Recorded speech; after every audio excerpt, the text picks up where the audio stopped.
We once lived in a large old house in a small town.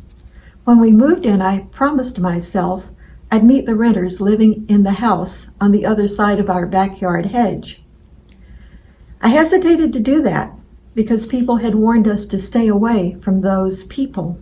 They never gave a reason, they just said they weren't like us.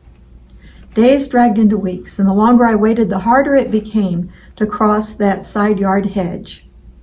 I rationalized by thinking those people might be dangerous. Then I sort of began liking the idea that maybe we live next door to dangerous people. Forgive me, but at my age I have to grab adventure anywhere I can find it, even if I have to make it up. I made up my mind to see for myself. Maybe tomorrow, or maybe next week. Here's what actually happened. The day I made up my mind to finally do something about meeting those neighbors, I stepped out onto the front porch that morning to get the mail.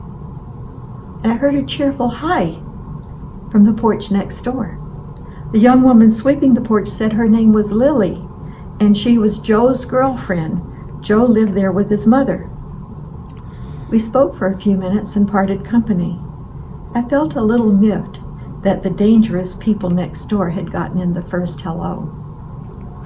A few days later, Joe and Lily were out sitting on their porch swing. We had another short but pleasant conversation. Nothing unusual or dangerous so far. Still, I hadn't met Joe's mother, and so I decided she must be the dangerous one.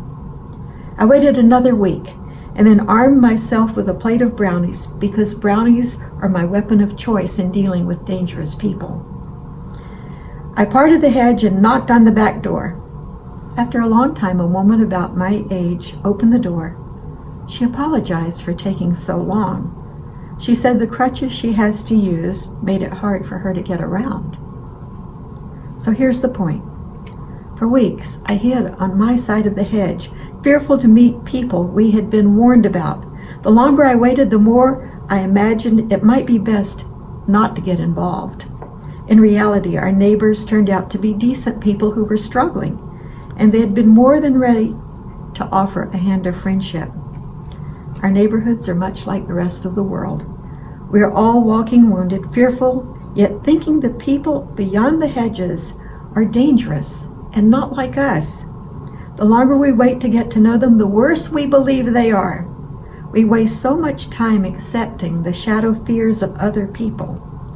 How many wars have been fought because we never took the time to get to know the people on the other side of the hedge?